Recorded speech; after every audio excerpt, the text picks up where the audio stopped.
que a su vez el 50% de la plantilla de trabajadores, el pollo sobrero, etcétera, lamentablemente están contagiados de COVID, entonces no está funcionando por el resto del día el Sarmiento, por el aumento de casos de coronavirus, el servicio quedó interrumpido desde las 10 de la mañana, y ahí tenés la imagen impresionante. Ya lo veo al doctor Eduardo Feynman. ¿Qué tal? ¿Cómo estás, Johnny? Edu, querido. Yo estaba viendo justamente, impresionante.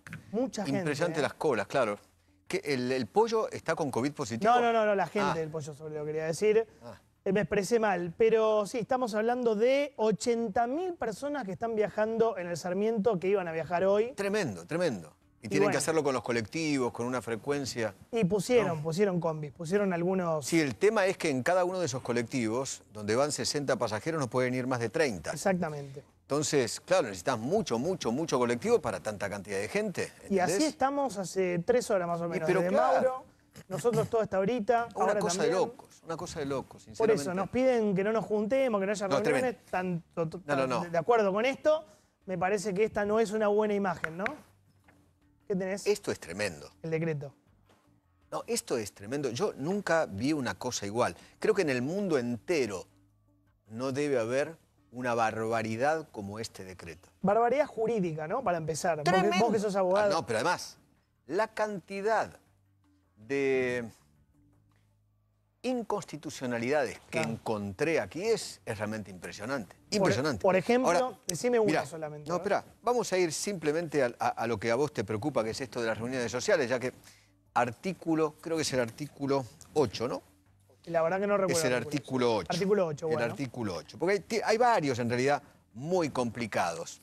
El 5 es para cagarse de risa, ¿no?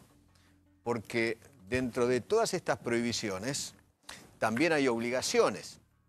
Y si no, te caen con el Código Penal por la cabeza. Claro. Pero hay cosas que realmente no entiendo. El artículo 5 dice reglas de conducta generales.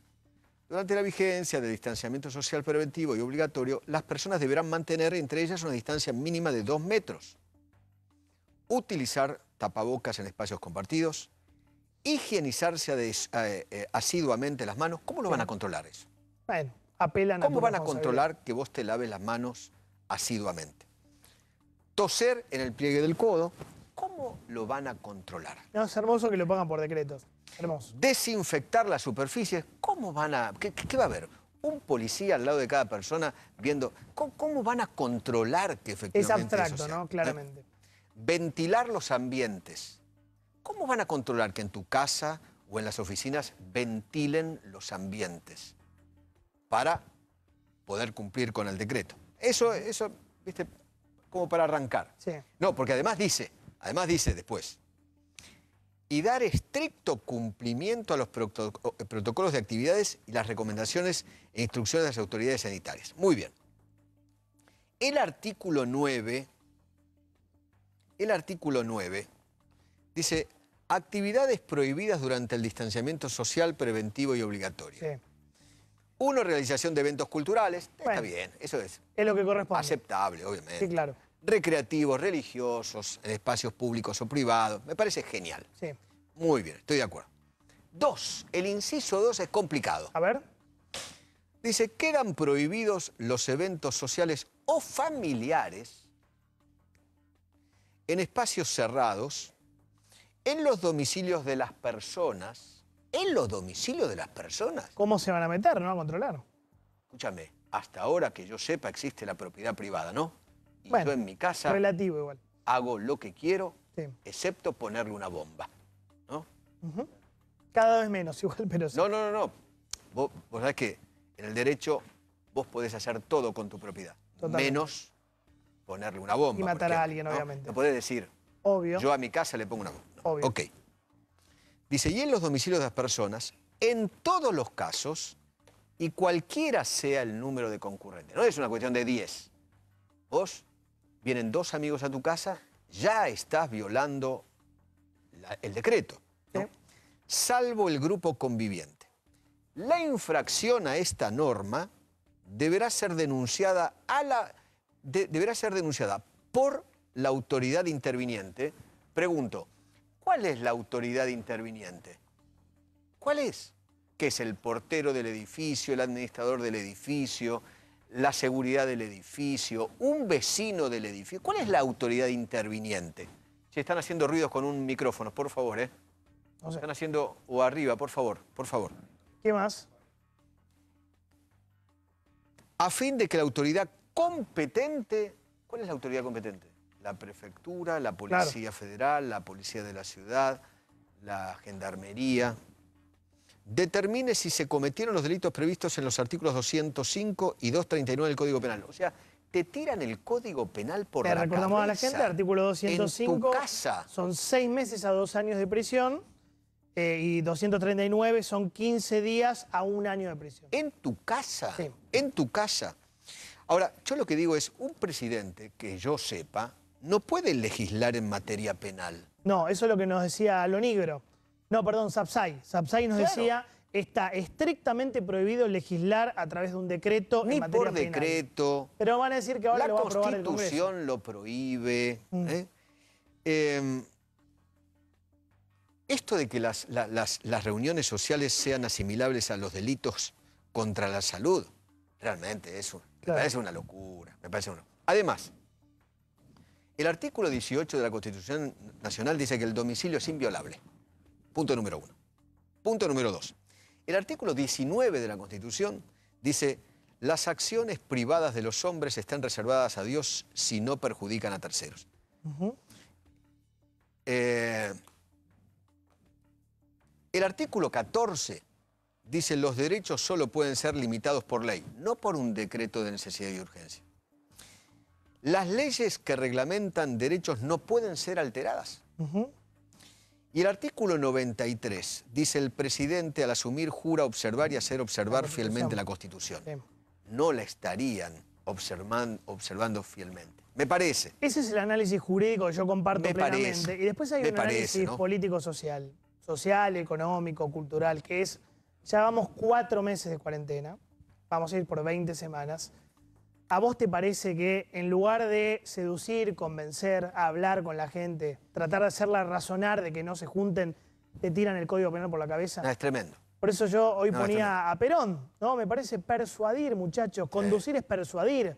Conducir no es mandar. Está bien, cada tanto hay que subir un poquito el tono, meter algún gritito, pero acá tenés que convencer a la gente, tenés que seducirla, tenés que explicarle, tenés que hacerla. Yo el otro día te lo decía, el viernes te decía, ¿de qué manera vas a convencer a la gente? ¿Con el Código Penal por la cabeza? Después de 4 meses, la gente está cansada, agotada, con problemas de guita, con problemas con la pareja.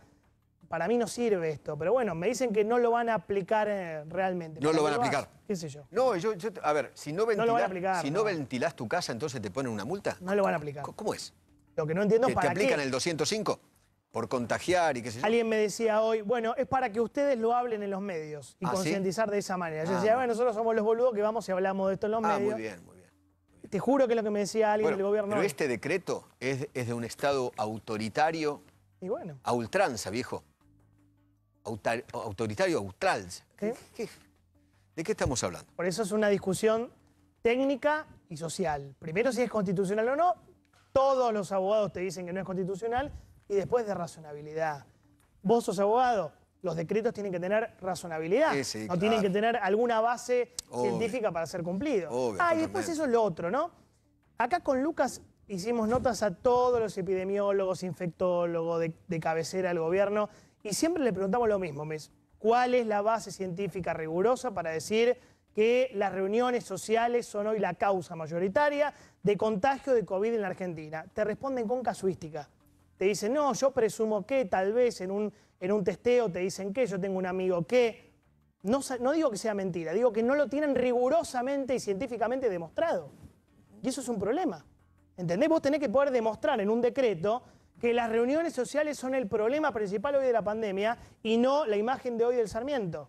Es un caos. Bueno, no te lo pueden demostrar. ¿Te puedo mostrar un par de videos? ¿Tenés los videos del fulbito? Te voy a mostrar la anticuarentena en el fútbol. Muéstrame. Te voy a mostrar los anticuarentena jugadores de fútbol. Porque, viste, yo vi en los medios, no, los anticuarentena, te voy a mostrar los anticuarentena que no vigilan. Mostrame. ¿No? Que no controlan. ¿No? Los tipos que, mirá, provincia de Buenos Aires, Se cagan en todo. Se cagan en todo. Mirá dónde está la comisaría. ¿Al lado de la comisaría? Sí, al lado de la comisaría. Esto creo que es Benavides, me parece. Mira. Los pagos del dictador Zamora. Bien, le mandamos un saludo. Le mandamos un saludo muy grande al dictador. Está muy contento. Mire, intendente, ¿se acuerda cuando usted filmaba a la gente que se oponía en su distrito y usted lo filmó? ¿De esto no va a decir nada? No hay marca personal, me acotan acá, ¿eh?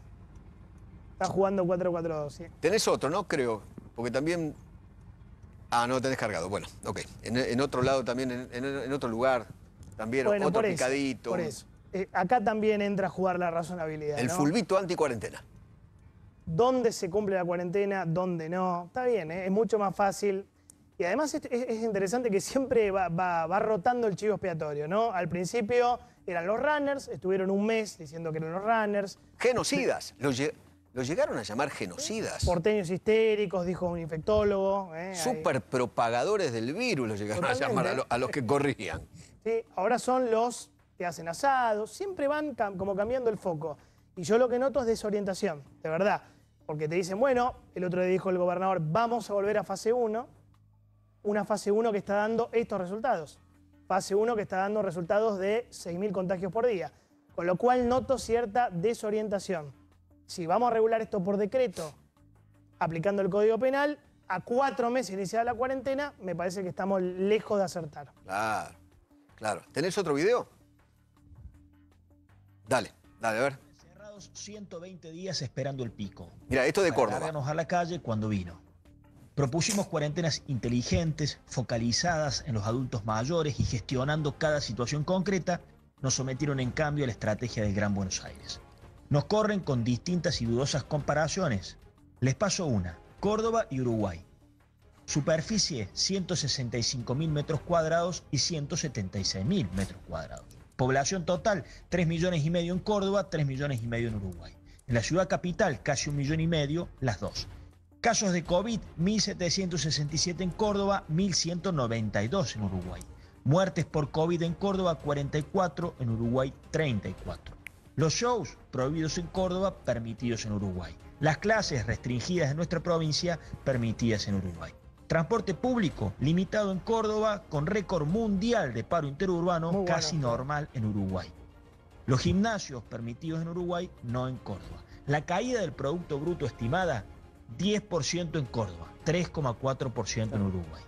Con la falsa disputa salud y economía, dejaron a la buena de Dios pymes, emprendedores y comerciantes. Cerraron durante semanas ciudades enteras sin casos y hoy estamos con la tolerancia ciudadana agotada y los casos subiendo. ¿Viste? Interesante la comparación. Muy bueno, es igual, muy bueno. salvo con la economía. Muy con la bueno, economía hay algunas muy bueno. diferencias. O sea, en el peor momento de la pandemia habíamos abierto. Hoy, viste que nosotros hacemos como el reporte, la evolución, la actualización de las deudas familiares, ¿no? Y hoy nos pasaban los datos del Banco Central en referencia a eso que veíamos de Córdoba, y te da un dato muy preocupante, ya que la deuda promedio por familia es casi 200 lucas. O sea que una familia tiene en promedio 177.000 pesos de deuda. Estamos hablando de 12 millones de familias que tienen deudas, Eduardo, ¿eh?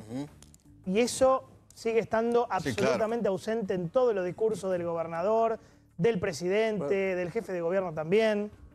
Teníamos el desglosado. 6 de cada 10 le deben a la tarjeta de crédito. Sí, claro. Esto lo vamos, todos los meses nos lo van actualizando. Son 155.000 pesos de deuda con la tarjeta de crédito. 155.000 pesos. Vas a las empresas de servicio, te da 19.000 pesos por hogar. Esto es lo que mostraste, ¿no? Esto, exactamente. Son datos oficiales del Banco Central. Ah, es tremendo, es tremendo. 5 de cada 10 deben impuestos, 2 de cada 10 alquiler, 2 de cada 10 le deben amigos, 1 de cada 10 al jardín o al colegio privado y 1 de cada 10 a prestamistas. Sí, Claudito. No esto en particular porque esto está muy claro. Pero yo te quiero hacer una pregunta porque no aparece en ningún gráfico de comparativo. ¿Vos sabés cuántos muertos por millón de habitantes por COVID tiene Venezuela? Y Venezuela es difícil, ¿no? Saber. No, difícil no, son números. Están en el mismo lugar donde tomaron 7. En Venezuela los datos oficiales son complicados. Y en Uganda 0.02. Yo me pregunto, y en San Marino 1.572 por millón de habitantes, porque son 4. Claro, murió 1. Estos datos son todos relativos. ¿Todos relativos a qué? Relativos a los testeos que hagas. Tenemos 730.000 testeos en Argentina en 154 días. Y estamos en un corralito, realmente en un corralito sanitario muy particular, del cual no podemos salir porque no hacemos más testeos y tenemos que reverberar en las prohibiciones para sostener estos números. Muy complicado. Yo propongo formalmente, ya con Eduardo lo hicimos desde hace días, pasemos a diagnósticos por criterios clínicos.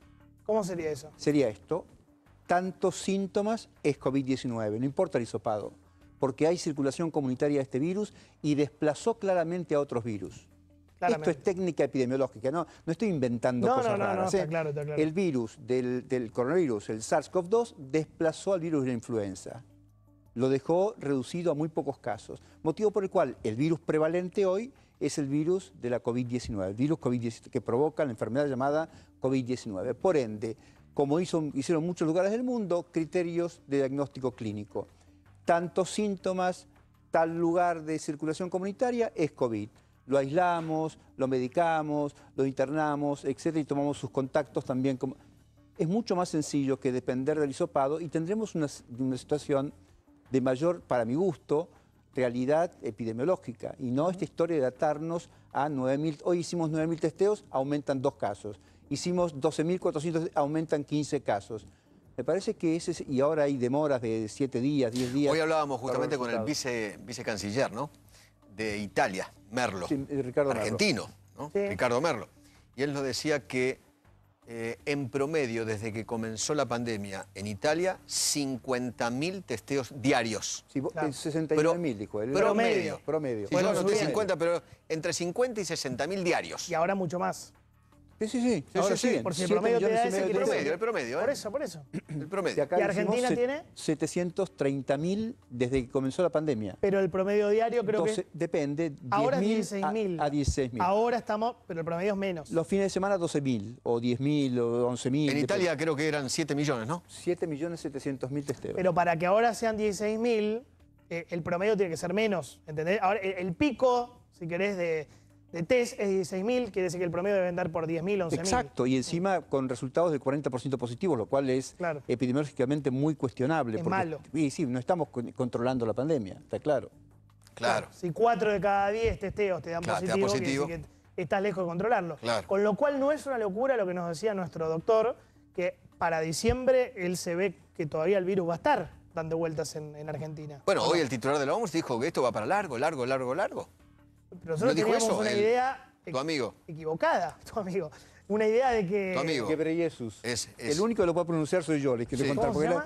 Gebreyesus. No, Bueno. es Teodos Gebreyesus. Tremendo. O sea que aún con el verano de acá, el virus va a seguir.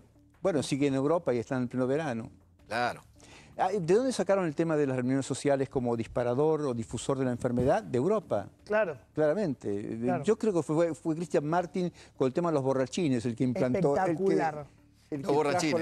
La idea de las reuniones Lo de Martin sociales. es genial, los Para mí borrachines. es el cronista del año, Martín. Espectacular. Es un fenómeno. Bueno, me dicen que podría ser mañana, te cambio un poquito de tema, o pasado mañana el anuncio del gobierno por deuda externa. Sí. Hoy, viste que hubo una conferencia, un Zoom entre el ministro Guzmán, Massa, Máximo, etcétera, y están terminando de finiquitar, lo mira Willy, la cosa, pero que sí, ya lo tienen bastante arreglado. Contá, Willy, cuáles son las reglas, el trazado general. Sí, desde el mediodía ya hay acuerdo, digamos, ¿no? Oral. Ahora están en la parte abogados, como si fuera cualquier escritura, si querés. Por ahí discuten quién paga el escribano, quién paga el impuesto a los sellos, pero el acuerdo ya está. Alrededor de los 54,80, 54,90 de valor presente de los nuevos bonos a entregar, descontados a una tasa del 10%, como siempre se venía haciendo. Pensá que el gobierno decía, nosotros 55, ni loco. Ni loco, porque los jubilados no le podemos pagar. ¿Cuántas últimas ofertas hubo? Esta es la última. Bueno, esta sí. Esta. Pero digo, ¿cuántas veces nos dijeron es la última, es la última? Pero bueno, está bien. Sí, es la negociación. 2 seguros.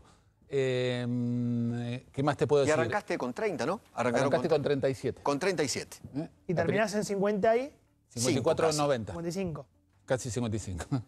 En definitiva, bueno, a partir de ese momento, cuando empezó a trascender que había ya acuerdo con los bonistas, volaron los precios de las acciones y los bonos argentinos en el exterior, suba de hasta 13%, sobre todo las acciones de los bancos en Nueva York, caída de 6% de riesgo país, obviamente se empieza a filtrar la noticia y todos salen a comprar, obviamente pues es una muy buena noticia. No estaba en los precios que iba a haber hoy acuerdo, de hecho acordate que en el día de ayer el ministro Guzmán amenazó parte del humo en la negociación, digamos, o de la amenaza típica de una negociación, diciendo no prorrogo, me voy a negociar con el fondo y por 8 meses no me siento con nadie. Eso lo dijo ayer Guzmán en Página 12. Bueno, se hablaba mucho la semana pasada, volvemos al fondo, no arreglo con los bonistas. Que nadie le creía, porque en definitiva el fondo es peor que los bonistas para negociar, porque te va a pedir metafiscales, metamonetarios, etc. Pero algunos se prestaron a esa no iba a decir operación. ¿Sabés lo que pasa? Información. Exactamente. No, pero ¿sabés lo que pasa? Que para la tribuna es maravilloso. Es como un... Es música. Es un elixir. Claro, es música. Como diría el general. ¿Sabés qué lindo? ¿Sabés qué lindo? No nos ponemos de rodillas, no nos bajamos los pantalones. Bueno, pero iban a terminar con el fondo, que tanto criticaban. No, bueno, pero igual a los buitres no les vamos a hacer caso, ¿viste? Pero bienvenido sea el acuerdo, obviamente, más allá de la... Tardó 8 meses. Sí, claro. Bueno, sí, 8 meses. Ahora, de hecho, Ecuador lo firmó antes, de hecho, Ecuador lo está cerrando ahora. Vos en su momento dijiste, si entramos en default, va a subir el dólar, subió el dólar, de hecho el blue está ahí peleando 136, 140, depende del día. La economía se va a cerrar más, la economía se cerró más, porque con el dólar más caro se exportó más, pero se importó menos, pasó exactamente lo que dijiste. Menos obra pública, porque hay menos crédito, pasó exactamente eso. Las empresas sin crédito, pasó exactamente eso. No llegamos a los embargos, gracias a Dios, porque no tuvimos lo de Ghana, ¿te acordás? Exactamente. Pero estuviste ahí al borde. Los que más festejan, obviamente, son los del Banco Central, Pelle y compañía, que van a tener un poco, no mucho, de tranquilidad en el mercado cambiario, porque con el festival de pesos que hay dando vuelta de la emisión, o sea, de vuelta van a tener un poco tiempo. Tampoco creer que el país, a partir del arreglo... Es Suiza. Claro, y se dispara. No, pero viene bien. Es mejor. No, pero viene bien. Sin dudas, es mejor. Es un poco alivio. Pero tampoco creer que este arreglo automáticamente le llega al bolsillo de la gente, porque no va a ocurrir. Y aparte hay que cumplirlo. ¿Habrá sido este el último default de la historia argentina? Nadie te lo firma. O sea, ¿quién te lo dice? No lo sabemos. No lo sabemos. Me escribe Carlos Arvida, me dice, fíjate que no podés renegociar acuerdo con FMI si no acordás con los bonistas, me dice Carlos, no sé. Sí, es también previsible, ¿no? Siempre igual a veces un acuerdo está atado al otro. Igual, ¿sabes qué? El acuerdo, un eventual acuerdo con el fondo que tiene que pasar por el directorio, los bonistas, o sea, los fondos tipo BlackRock, Ashmore y todos esos, te van a hacer lobby ante el Tesoro norteamericano para que no le aprueben un acuerdo del fondo con Argentina. Es obvio eso. De hecho, es imposible. Dicen que todo se arregló en la casa de Cristina, me están diciendo. Perdón, pregunta. No es lo que me dicen, pero capaz. Pregunta. Guzmán en la casa de Cristina. Hubo una visita de Guzmán, a la casa de Cristina. ¿Puedo hacer una pregunta? Sé que la que estaba a cargo, que estaba muy metida, era Cristina. Ahora, yo lo que pregunto es, me dijeron eso. ¿Este tipo de cosas no se tienen que arreglar en el despacho del presidente? No en la casa privada de la vicepresidente, ¿no? Sí, no es raro, no es raro. ¿Vos imaginás en los Estados Unidos, por ejemplo, que el arreglo de algo sea en la casa de Pence, ¿no? Es el vicepresidente de Pence, y no en el despacho Oval? Es raro, pero bueno, es así. ¿Vos creés sinceramente? Acá en Uruguay, ¿vos creés que cualquier arreglo se hace en la casa, creo que es vicepresidente, ¿no? Sí. También. Se hace en la casa del vicepresidente y no en el despacho del presidente. Es raro esto, ¿no? Pero yo te hago una pregunta. ¿Quién puso a Guzmán como ministro de Economía? Cristina. Stiglitz. Bueno. Sí. Que se lleva bien con Stiglitz puede ser, pero ¿quién? No, bueno, el ministro. Stiglitz no pone al ministro de Economía. ¿Stiglitz pone al ministro de Economía? Pero llamó a la señora. Y le dijo, quiero que sea este. No, tengo... Aparte, digamos que no tenían tampoco demasiados candidatos. Yo lo que veo es cada vez más influencia de Cristina. Y es descriptivo, es así. Vos viste los tweets del fin de semana. el tuit con Guado, de Pedro, sí, con Kicillof, contra Horacio Rodríguez Larreta, el tuit de Kicillof del otro día, insultando o agrediendo. Y el anterior era enojado con Guzmán apoyándolo a Guzmán. ¿Sí? O sea, los últimos 3 tweets de Cristina eran apoyando a Guzmán, a Kicillof y a Guado de Pedro. Y a un periodista que le pegaba a Alberto Fernández. Por eso a Zayat. El cuarto por eso era yo una cosa impresionante. Yo hoy titulé que gobernaba por Twitter. Cristina te gobierna por Twitter. Te guste o no, te instala la agenda en 140 caracteres. Sí. Esta es la pura verdad, Eduardo. Perdón, no entendí, Salinas. Que Zayat está dando charlas en sindicatos. Ah, ¿Quién? mira vos. ¿Quién? El periodista Zayat da No charlas. sabía. Zayat. Desconocía. Ah, ok. No, la verdad no. Se ríe Santilli. Está bien. No me metan en esta, dice. Hola, Santilli. Buenas noches, ¿cómo te va, Eduardo? ¿Por qué se reía? No, me gustó, no me metan en esta, me gustó. Ya bastante dramas cotidianos tengo. No importa, pero a ver, alguna reflexión sobre este arreglo de el gobierno de la República Argentina con los bonistas. ¿Cómo le cae? Si es importante o no. Una reflexión suya, aunque sea. Sí, yo creo que es muy importante que la Argentina tenga un acuerdo con los bonistas. Eso le permite, sobre todo al sector privado, poder tener acceso al mercado de capitales. ¿Para qué? Para financiarse, para invertir, para seguir sosteniendo los puestos de trabajo, que hoy es el gran desafío que nosotros vamos teniendo, ¿no?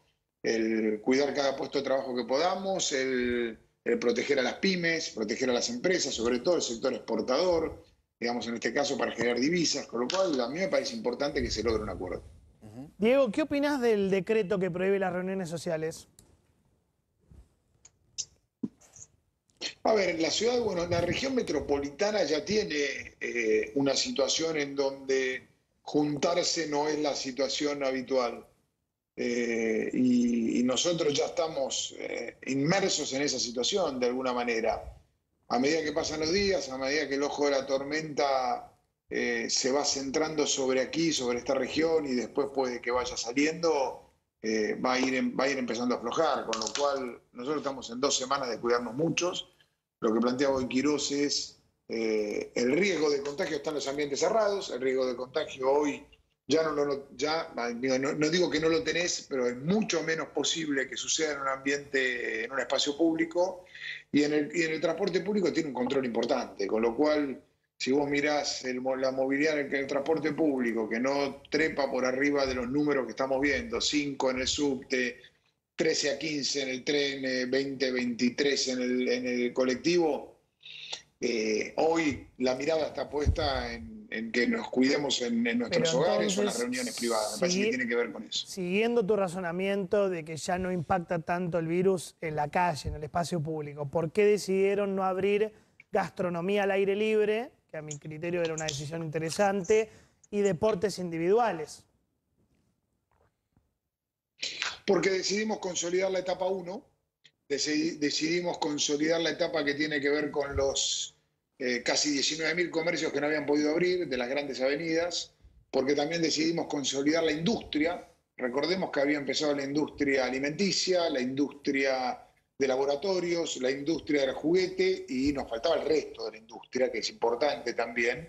Son unos 25.000 puestos de trabajo, y ahí tenés la industria de la madera, la industria de los artes gráficos, la industria, digamos, los sectores industriales, el resto de los sectores industriales. Entonces, si vos me preguntás a mí, el foco del cierre de la etapa 1 es comercios, que es parte de nuestra economía, actividades profesionales, que ya empieza el contador, el abogado, una vez por semana, y consolidar todo lo que es industria. Y en la etapa 2, que es la que vendrá, si esta etapa sucede bien, poder empezar con eso que estás planteando. ¿La pelotita de tenis contagia, como dijo Goyán?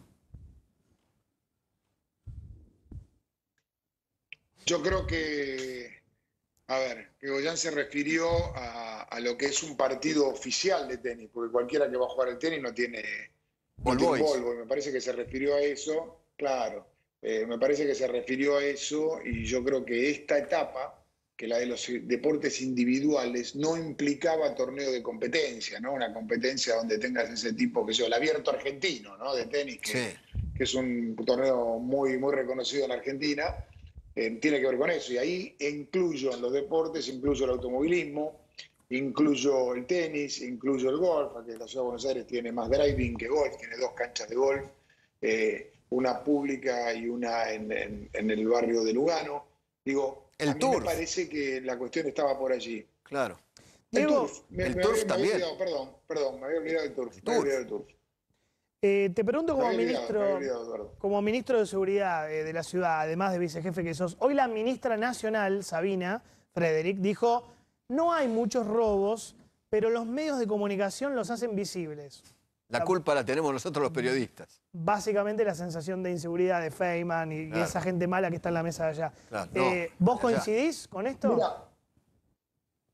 Mira, déjame decirte algo.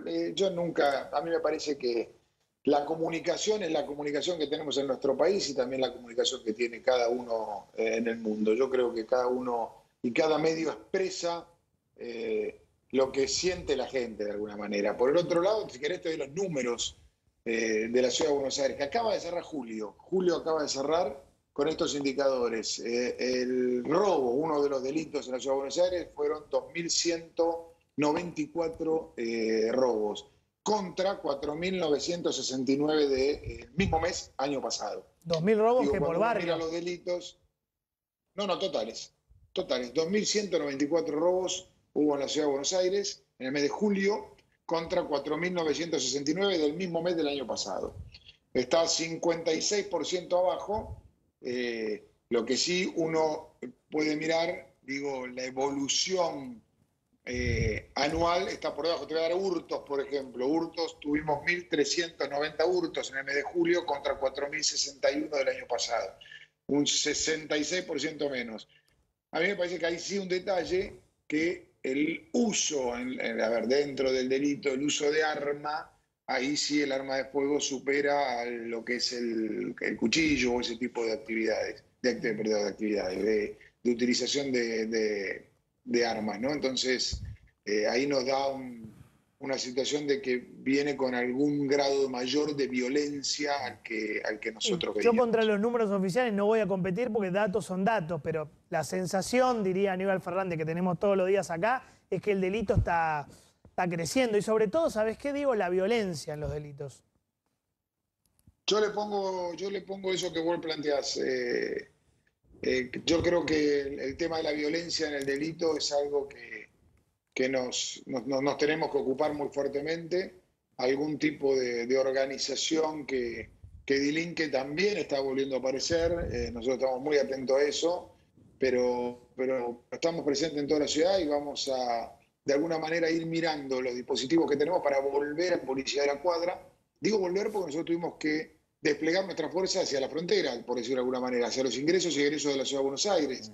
Y nosotros queremos volver al patrullaje que teníamos todos los días en cada uno de los barrios de la Ciudad de Buenos Aires. Estamos utilizando mucho las cámaras de seguridad que nos están dando un resultado muy importante, las 10.000 cámaras que tiene la Ciudad de Buenos Aires, agarrando a algún delincuente que está haciendo lo que no debe hacer. Diego, hubo una crítica muy fuerte del ministro del Interior por algo que ocurrió después de la marcha de Maldonado y replicado justamente ese comentario del ministro por la vicepresidente de la República. Hablan de brutal represión. ¿Nos puede contar qué pasó?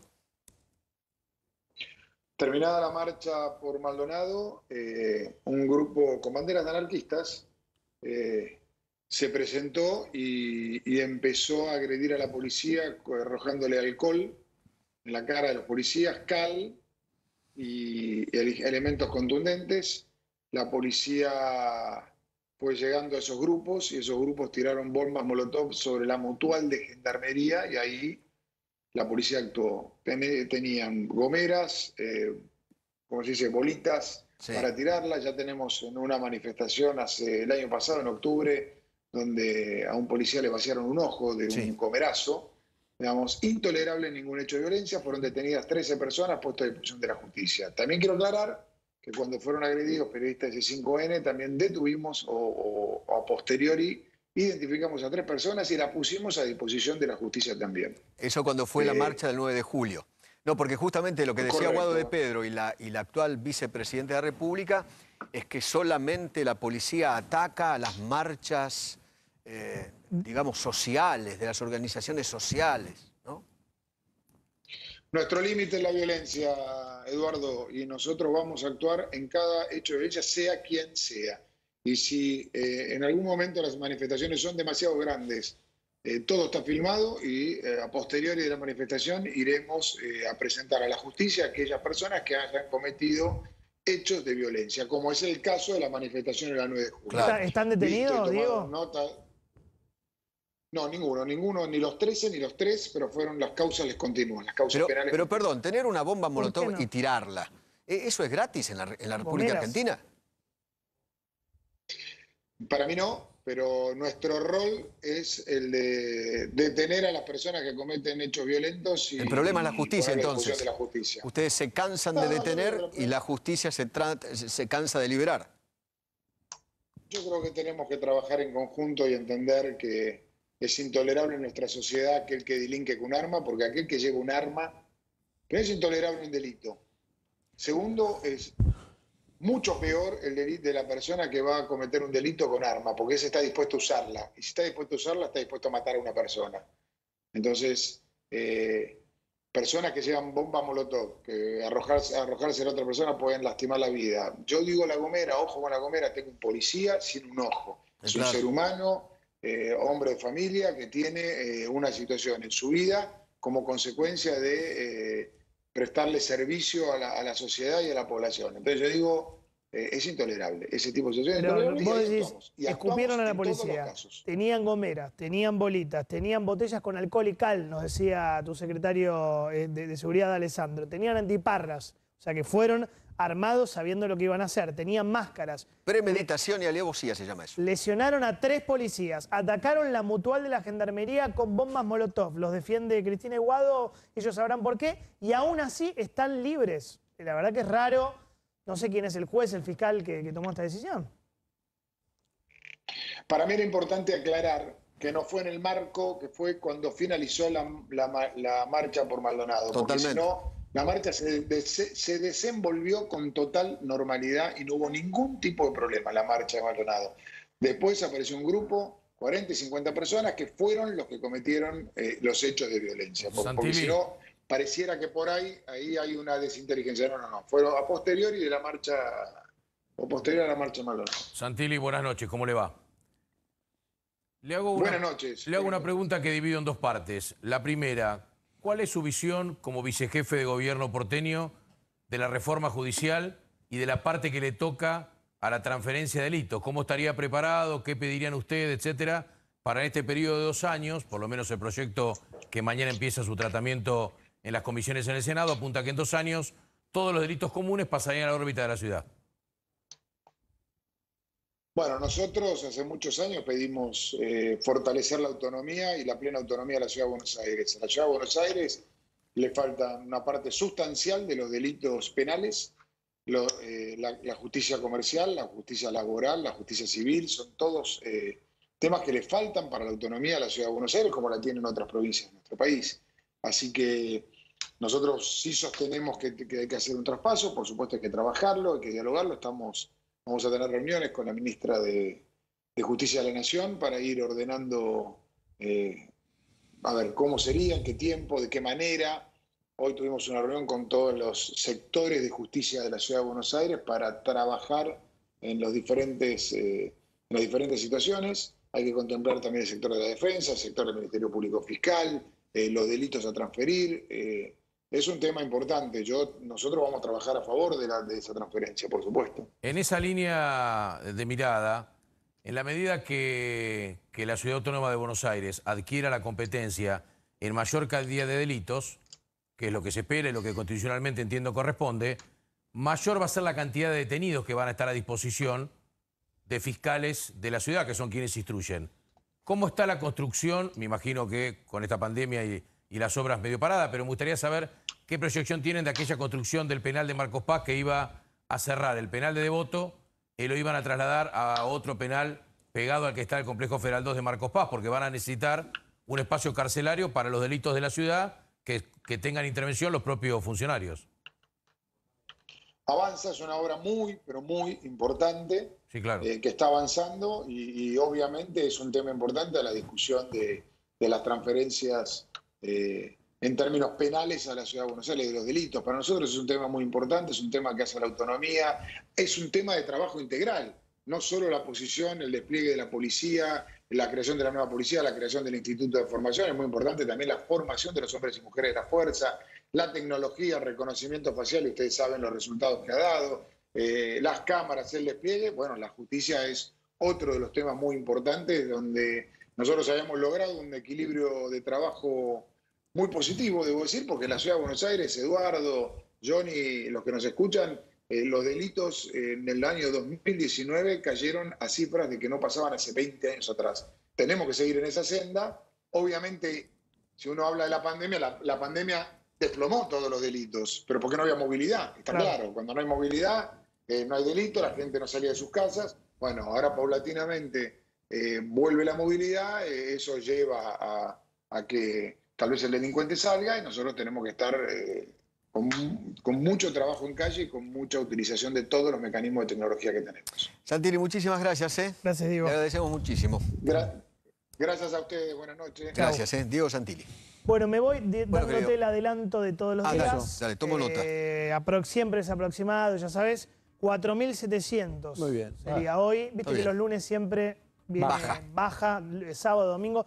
Muertos sí estarían 150, un número alto. Muy alto. Un número alto, pero esto tomalo siempre con pinzas, después puede cambiar. Son los datos que no tenemos de un poquito más, un poquito menos, pero más o menos. Pero más o menos siempre anda por ahí, espera un ratito línea. la confirmación. Sí, tal cual. Chau.